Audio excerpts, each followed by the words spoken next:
अनोशो talk. Gita दर्शन अध्याय 8 number 5।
तथा मन को हृदय में स्थिर करके और अपने प्राण को मस्तक में स्थापन करके योग धारणा में स्थित हुआ जो पुरुष ओम ऐसे एक अक्षर रूप ब्रह्म को उच्चारण करता हुआ और उसके अर्थ स्वरूप मेरे को चिंतन करता हुआ शरीर को त्याग कर जाता है, वो पुरुष परम गति को प्राप्त होता है।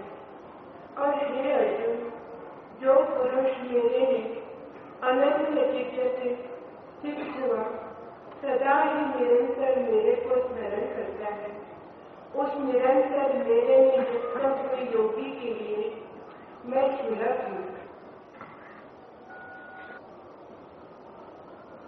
मनुष्य की चेतना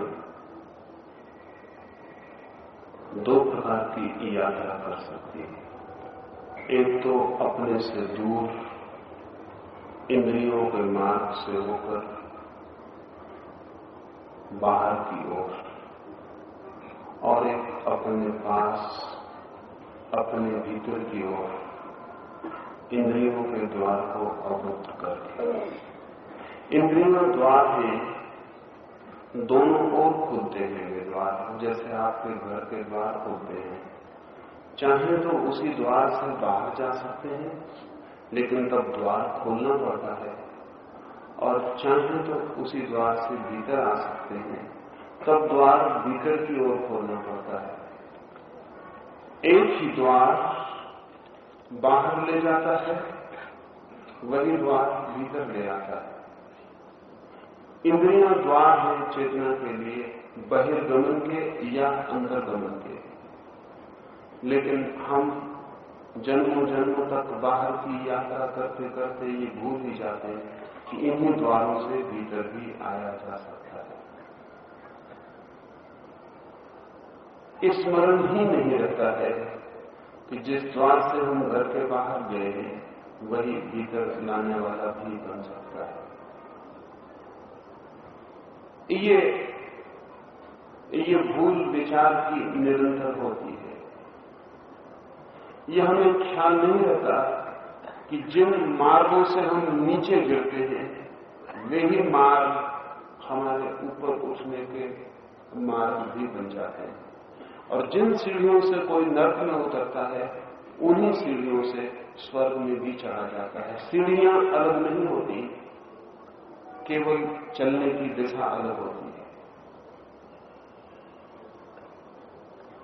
कृष्ण अर्जुन से कहते हैं कि हे अर्जुन, सब इंद्रियों के द्वारों को रोककर, अर्थात इंद्रियों के संयम को उपलब्ध हो,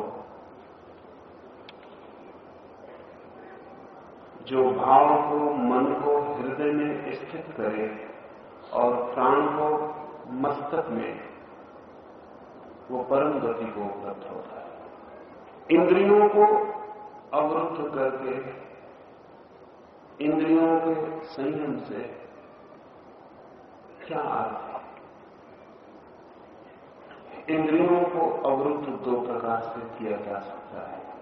एक तो जबरदस्ती विषयों से इंद्रियों को हटाकर, झटके से, दमन से, कोई चीज सुंदर लगती है आपको, मन खिंचता है, आकर्षित होता है, दौड़ता है, चंचल होता है। एक उपाय तो यह है कि आंखें खोल लें या आंखें हटा लें या भाग खड़े हो उस जगह से, विषय से भाग खड़े हो, जो आकर्षित करता है उससे दूर हट जाएं। लेकिन जो आकर्षित करता है वो गौण है, जो आकर्षित होता है वही प्रमुख है। इसलिए जो आकर्षण के विषय से भाग जाएगा, वो विषय से तो भाग जाएगा, वो गौण बात थी, निमित्त मात्र था।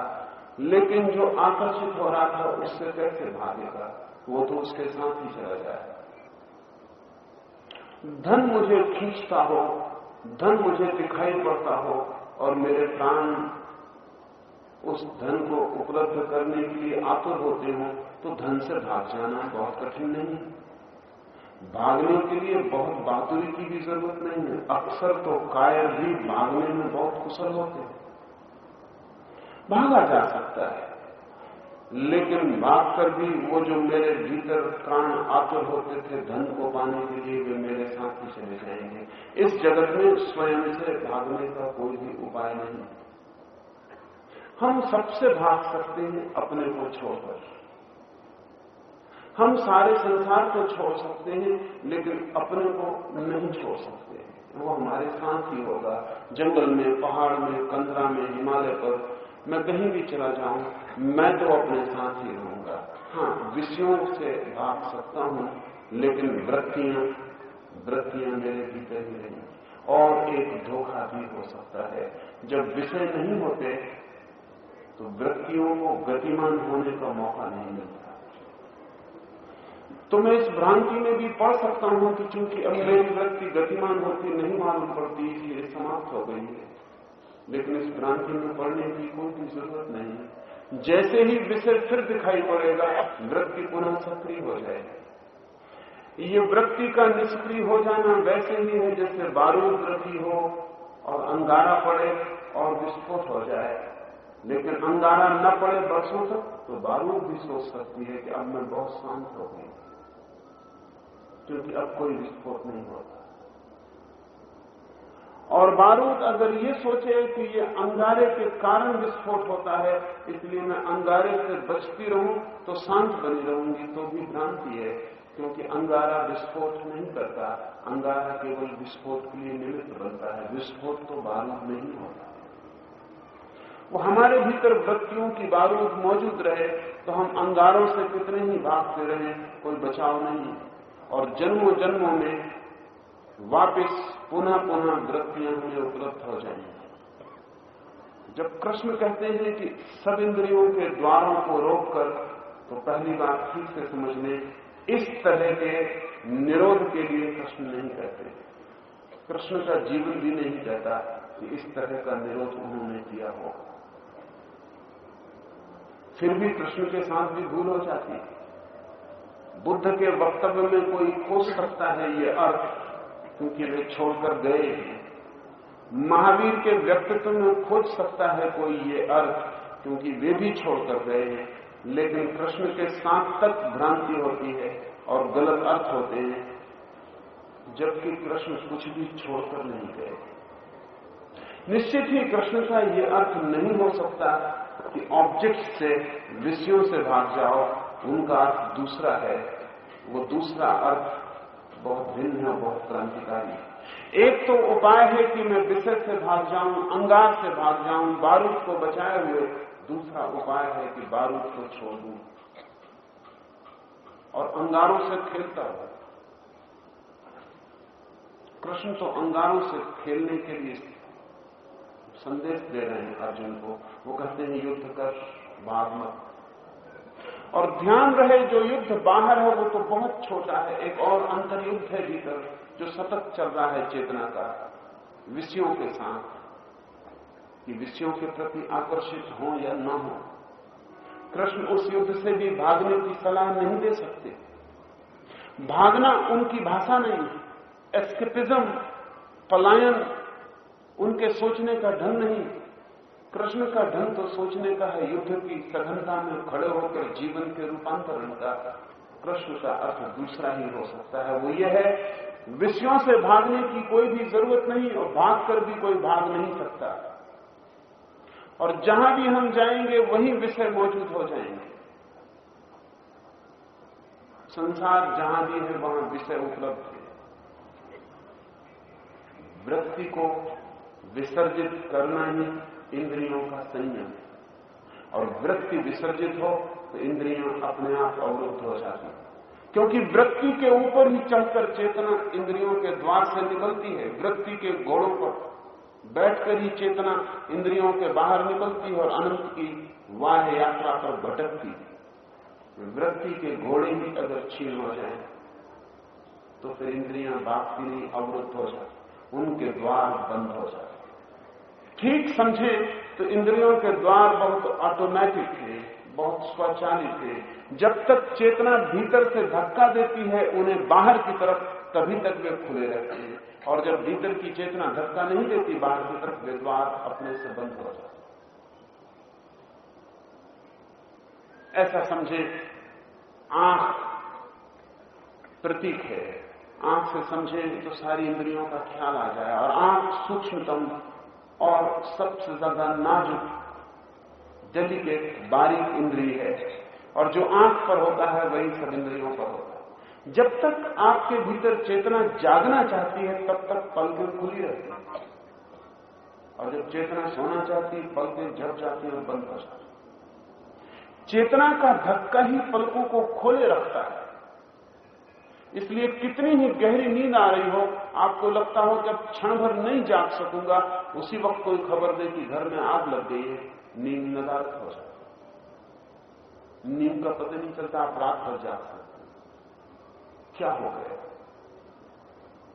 चेतना ने वापस जागने का निर्णय लिया, पलकें खुल गई। करीब करीब सभी इंद्रियां इसी तरह हैं। आंख पर तो पलकें हैं, कान पर तो कोई पर्दे नहीं है बंद करने के। लेकिन विद्यार्थी कक्षा में बैठा है और बाहर एक पक्षी गीत गा रहा है। पक्षी का गीत सुनाई पड़ने लगता है, शिक्षक की आवाज बंद हो जाती है।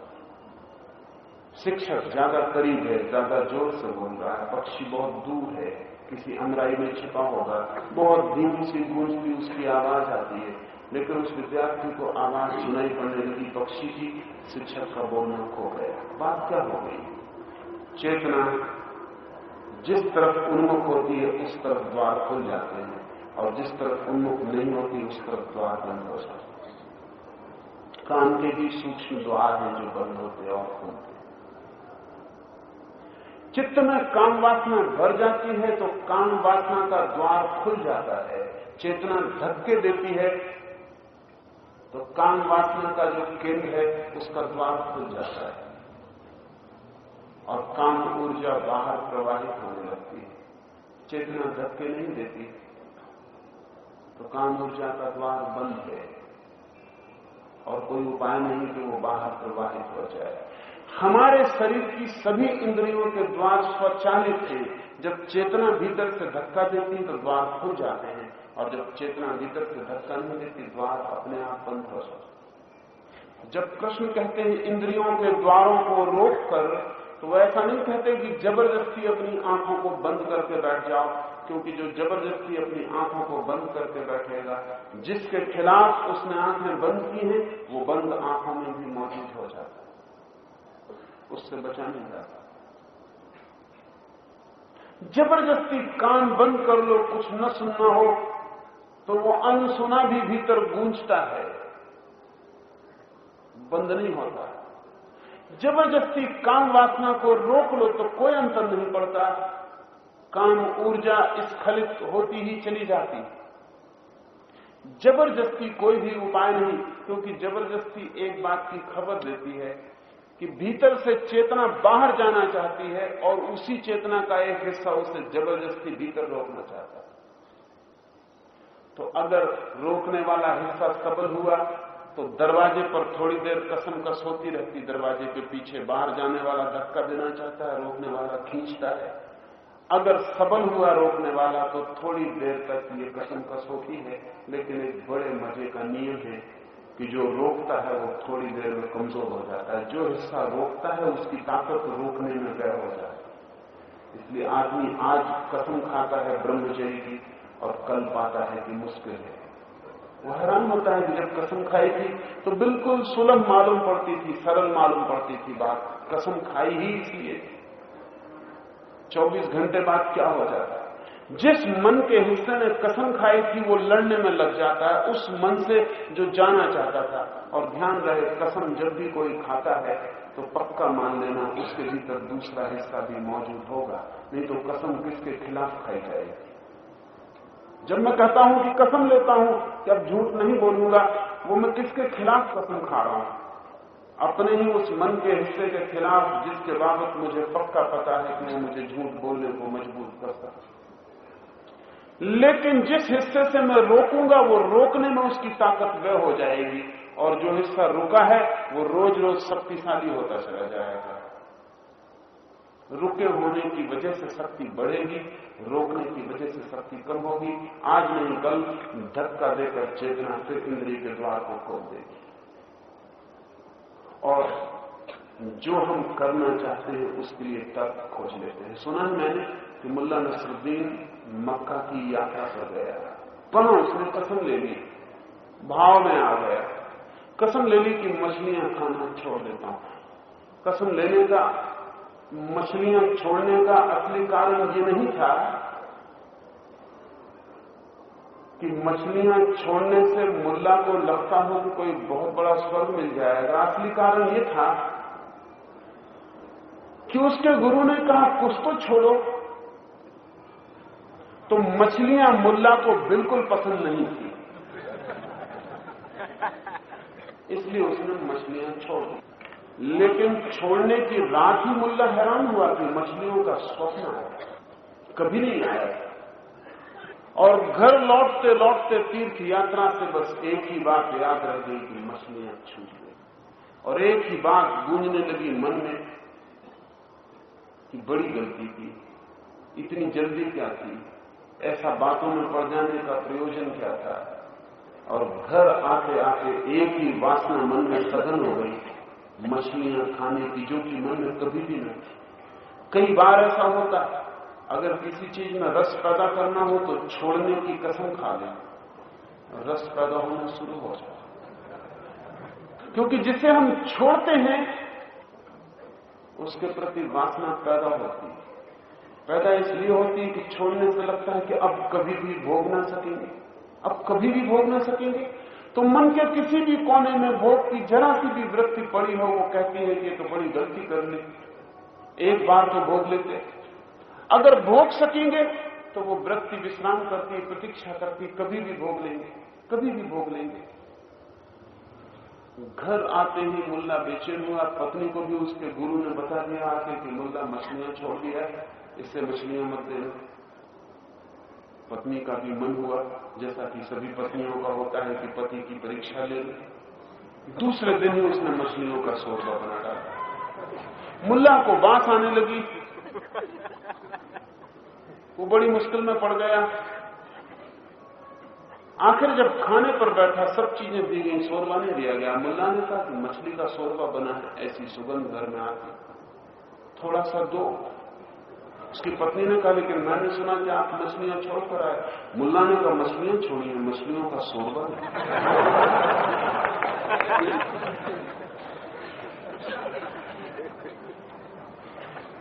बात ठीक ही थी। पत्नी झिझकी तो, लेकिन शोरबा छोड़ा ही नहीं था। पत्नी ने बर्तन उठाया और मुल्ला की थाली में शोरबा डालने लगी, तो मछलियों के कतरे न चले जाएं, तो उसने हाथ की आड़ लगा दी। मुल्ला ने कहा कि हाथ की आड़ क्यों लगा दी? मछलियां छोड़ी हैं,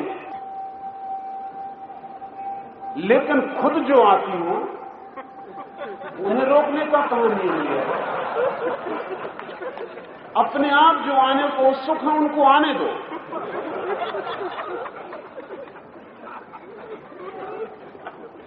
फिर आदमी तर्क खोजता है, उसी के लिए तर्क खोजता है जिसके खिलाफ तर्क खोज लिए थे। नहीं, कोई भी इस भांति जीवन के रूपांतरण को नहीं पाता, और इंद्रियों के द्वार इस तरह कभी बंद नहीं होते। इंद्रियां बल्कि इस तरह और सतेज हो जाती, उनकी जंग भी झड़ जाती। कृष्ण का जो अर्थ हो सकता है, जो अर्थ है, जो सदा ही जानने वालों का अर्थ रहा है, वो ये है कि जो वृत्ति भीतर से धक्का देती है, उस वृत्ति का विसर्जन वो कैसे हो? छोड़ने से नहीं होता, भोगने से नहीं होता। भोगने से बढ़ता है, पुनरुक्ति से आदत मजबूत होती है, छोड़ने से निषेध का आकर्षण मिलता है, और निषेध से रस जगता है। न भोगने से मिटता, न छोड़ने से मिटता। वो कैसे मिटे वृत्ति का रस? वो कैसे इंद्रिय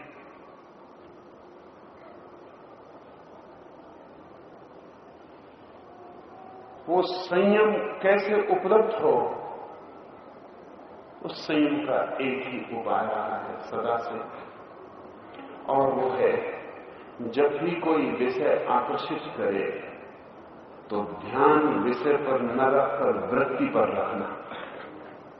जब भी कोई विषय आकर्षित करे, राह से गुजर रहे हैं आप, एक सुंदर चेहरा दिखाई पड़ता है, एक सुंदर देह दिखाई पड़ती है, स्त्री की, पुरुष की, दौड़ता है मन। उस समय आपका ध्यान उस शरीर पर होता है जो आपको आकर्षित कर रहा है, उस वृत्ति पर नहीं होता जो दौड़ी जा रही है, और उस चेतना पर भी नहीं होता जो आकर्षित हो रही है। और जहां ध्यान होता है चेतना उसी तरफ दौड़ती है, ये नियम है। जहां ध्यान होता है चेतना उसी तरफ दौड़ती है। जहां ध्यान, वहीं चेतना के लिए निशाना बन जाता है, और चेतना का तीर उसी तरफ चलने लगता है। ध्यान को जब कोई सुंदर व्यक्ति दिखाई पड़े तो ध्यान को सुंदर व्यक्ति पर मत केंद्रित करें, तत्काल अपने पर केंद्रित करें और देखें कि मैं सौंदर्य से आकर्षित हुआ हूं और मेरी चेतना वृत्ति बनकर सौंदर्य की तरफ बह रही। लड़ने की जरूरत नहीं, गाली देने की जरूरत नहीं कि ये पाप है सौंदर्य को देखना, बिल्कुल पाप नहीं है। सौंदर्य की प्रतीति में जरा भी पाप नहीं है, सौंदर्य के अनुभव में जरा भी पाप नहीं है। सुंदर को जानकर अगर आदमी की चेतना स्वयं में स्थिर हो तो परमात्मा का स्मरण ही होगा, पाप का कोई स्मरण नहीं हो सकता है।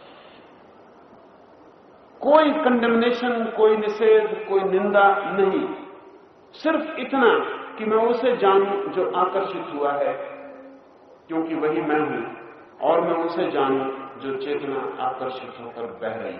और जैसे ही आप अपने ध्यान को स्वयं पर और अपनी बहती हुई चेतना पर ले जाएंगे, आप अचानक पाएंगे कि इंद्रिय का द्वार बंद हो गया। क्योंकि ध्यान भीतर जाए तो चेतना भीतर की तरफ प्रवाहित होने लगती है, बाहर की तरफ नहीं। जहां ध्यान वहां चेतना बहती है। जैसे जहां गड्ढा वहां पानी बहता है, गड्ढा खोदते हैं और पानी बहता है। अब कुछ पागल हैं जो पानी को रोकने की कोशिश करते हैं। पानी को रोकने से कुछ ना होगा, कितना ही रोकिए पानी गड्ढे की तरफ ही बहेगा। और अगर बांध बनाया तो जो झरना था वो महासागर हो जाएगा। और आज नहीं कल अगर झरने को ही बहने देते तो बहुत खतरे होने वाले नहीं थे, लेकिन किसी दिन ये झरना जब बांध बन के महासागर बन जाएगा और बांध को तोड़कर बहेगा तो महाविनाश होगा। चित्त के साथ यही होगा। इसलिए आप जान के हैरान होंगे जो लोग रोज छोटा मोटा क्रोध कर लेते हैं वे लोग कभी हत्या नहीं करते। इसलिए अगर आपके घर में कोई ऐसा आदमी हो जो क्रोधी तो हो लेकिन क्रोध न करता हो तो उससे सावधान रहना, क्योंकि वो किसी दिन जब भी करेगा तो हत्या से कम में निपटारा नहीं, बांध बन जाए। जो आदमी रोज नाराज हो लेता है वो रोज प्रसन्न भी हो जाता है। इसलिए बच्चे अभी नाराज हो रहे हैं, अभी मुस्कुरा रहे हैं, क्योंकि बांध बिल्कुल नहीं है, कोई बांध नहीं है।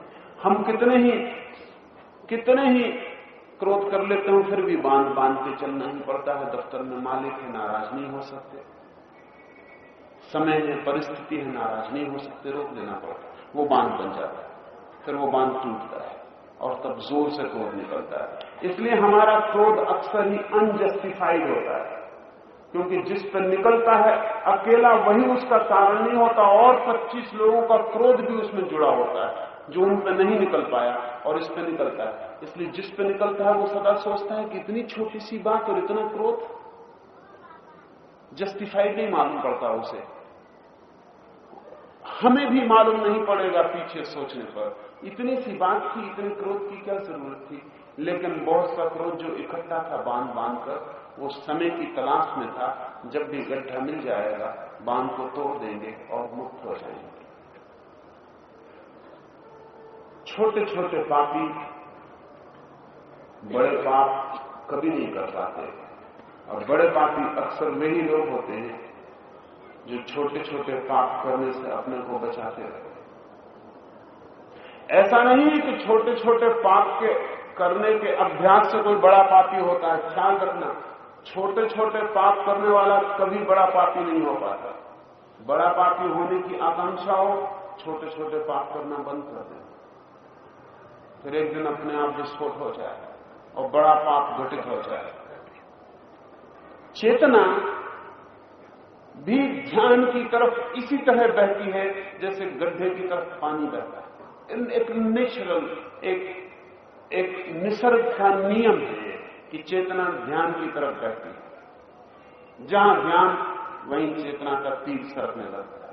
अगर आप कोई गाली दे, उस वक्त गाली देने वाले पर ध्यान न रखें, गाली सुनने वाले पर ध्यान रखें, आप अचानक पाएंगे इंद्रिय का द्वार बंद हो गया और चेतना वापस भीतर लौट गई। जब कोई आपको चांटा मारे, चांटा मारने वाले के हाथ पर ध्यान न रखें, चांटा जिसे मारा गया है उस पर ध्यान रखें, और आप अचानक पाएंगे कि वो आदमी भी खो गया जिसने चांटा मारा, वो बाहर जाता, क्रोध भी विलीन हो गया और चेतना अपने भीतर लौट गई।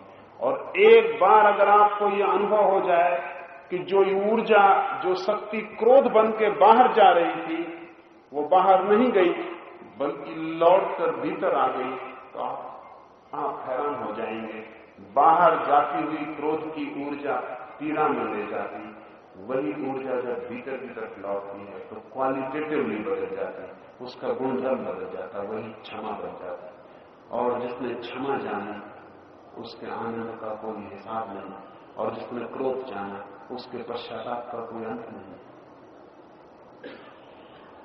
अगर काम वासना मन को पकड़ती हो और बाहर न जाकर वापस भीतर लौट आए ध्यान के साथ, तो वही ब्रह्मचर्य बन जाता है। और जिसने काम वासना जानी उसने फ्रस्ट्रेशन के अतिरिक्त, विषाद के अतिरिक्त कभी कुछ नहीं जाना। और जिसने काम वासना का अपने पर लौटाना जाना उसने वो जाना है जिसे ज्ञानी ब्रह्मचर्य कहते रहे। अपूर्व है उसकी शांति, अपूर्व है उसकी शक्ति, अपूर्व है उसका आनंद। उसके आनंद को मापने का कोई उपाय नहीं है, लेकिन लौटती हुई ऊर्जा में गुणात्मक अंतर होता है।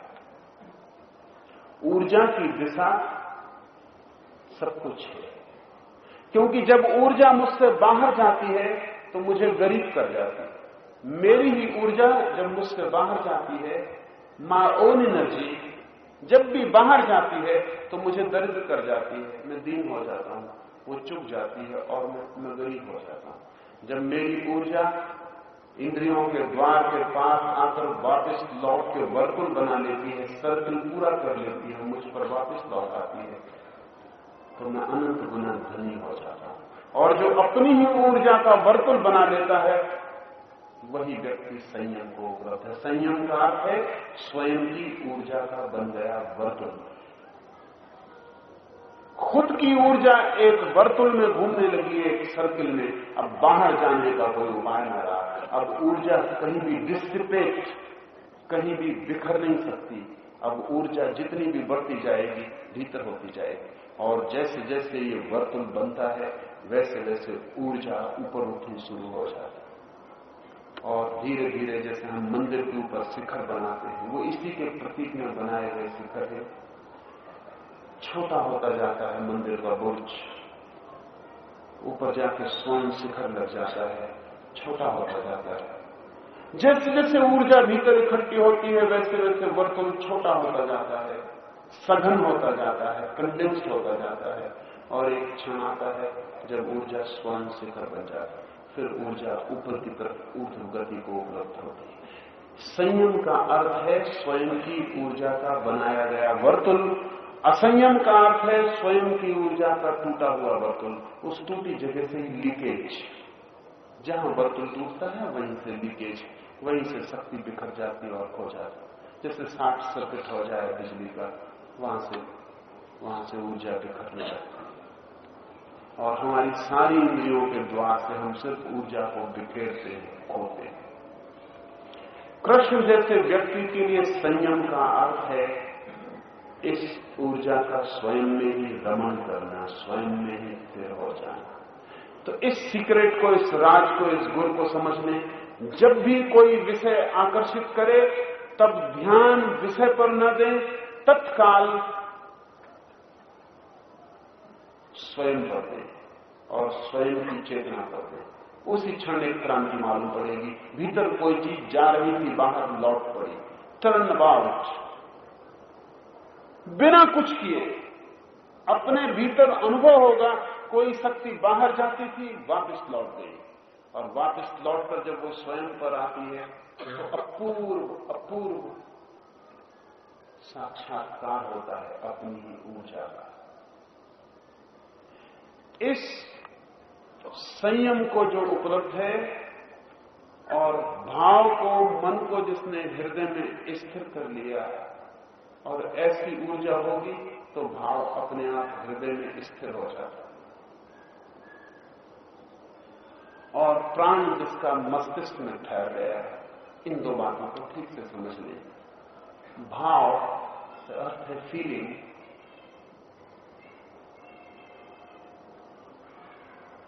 संवेदना, वो जो हमारे भीतर अनुभव करने की क्षमता है, वो हृदय क्षेत्र में स्थिर हो जाती है जब कोई संयम को उपलब्ध होगा। क्यों ऐसा होता है? हमारे शरीर के भीतर प्रत्येक अनुभूति, प्रत्येक अनुभव के लिए अलग अलग केंद्र है, सेंटर से चक्र है। और जब भी किसी चक्र की ऊर्जा किन्हीं दूसरे चक्रों में प्रवेश कर जाती है तो हम करीब करीब पागल की तरह जीते। और अभी हमारी हालत ऐसे ही, जैसे एक आदमी पेट से भोजन करे, समझ में आता है, दांतों से चबाए, गले से गटके, पेट से पचाए, समझ में आता है। लेकिन वो आदमी बैठ के से केवल खाने का विचार करे तो खाने का जो भी यंत्र है वो बिल्कुल उपयोग में नहीं आएगा। और मस्तिष्क जहां से खाना खाया नहीं जा सकता वो खाने के काम में लग जाएगा। तो भोजन करना सेरिब्रल हो जाएगा, मस्तिष्कीय हो जाएगा। मस्तिष्क भोजन कर नहीं सकता लेकिन भोजन करने के भ्रम में पड़ सकता है, और भ्रम अगर भारी हो जाए तो व्यक्तित्व का सब विखंडित हो जाता है। और ऐसे भ्रम में हम जीते। काम वासना का केंद्र है, लेकिन लोग मस्तिष्क में काम वासना को धीरे धीरे सोच सोचकर काम वासना के केंद्र से हटा के मस्तिष्क में प्रवेश कर ले। तो मनोचिकित्सकों के पास ऐसे लोग आते हैं जो कहते हैं स्वप्न में तो मैं बहुत पोटेंट मालूम पड़ता हूं, बहुत वीरवान मालूम पड़ता हूं, जब विचार करता हूं तो इतनी काम ऊर्जा मालूम होती है, लेकिन जब स्त्री के निकट पहुंचता हूं तो एकदम इम्पोर्टेंट निर्वीर हो जाता हूं। वो रोज घटता है। उसके घटने का कारण है क्योंकि उनकी पूरी की पूरी सेक्स सेंटर की जो संभावना थी वो हटकर मस्तिष्क में केंद्रित हो गई। तो जब वे सोचते हैं तब वे बड़े शक्तिशाली मालूम पड़ते हैं, लेकिन जब शक्ति को प्रकट करने का अवसर हो तब वो एकदम शक्तिहीन हो जाता है। हमारे सारे चक्रों के जो जो विभाजन है वो सब के सब कंफ्यूज्ड है, एक दूसरे में प्रवेश कर गए हैं। कोई किसी की सुनता नहीं मालूम पड़ता, और कोई चक्र किसी का काम करता है, कोई चक्र किसी का काम करता है, सब उधार हो गया है। तो हम मस्तिष्क से भावना तक करने को उतर जाते हैं। मस्तिष्क भावना नहीं कर सकता है, हृदय विचार नहीं कर सकता है। जो जिस चक्र का काम है अगर उस पर ही पहुंच जाए तो व्यक्तित्व एकदम संतुलित हो जाता है। और जब ऊर्जा संयम को उपलब्ध होती है तो प्रत्येक चक्र सिर्फ अपने ही काम को करता है। अभी पश्चिम में एक बहुत बड़ा साधक महायोगी था जॉर्ज गुरजिएफ, तो वो कहता था अगर तुम इतना ही कर लो कि तुम्हारा प्रत्येक चक्र शुद्ध हो जाए, कि काम वासना का चक्र केवल काम वासना का ही काम करे, तो भी तुम महाजीवन को उपलब्ध हो जाओ। लेकिन हमारे भीतर सब कंफ्यूज। हमारी हालत ऐसी है, किसी एक ऐसी मिलिट्री की टुकड़ी की जिसमें पहरेदार सेनापति बन के बैठ गया हो, जिसमें सेनापति पहरेदार के पैरों के पास बैठा हो, जिसमें जिनको आज्ञा देनी चाहिए वो आज्ञा ले रहे हो, जिनको आज्ञा लेनी चाहिए वो आज्ञा दे रहे हो, और किसी को पता ना हो कि कौन कौन है, सब विक्षिप्त हो जाए। ऐसी हमारी चित्त की, चेतना की, हमारे व्यक्तित्व की दशा है।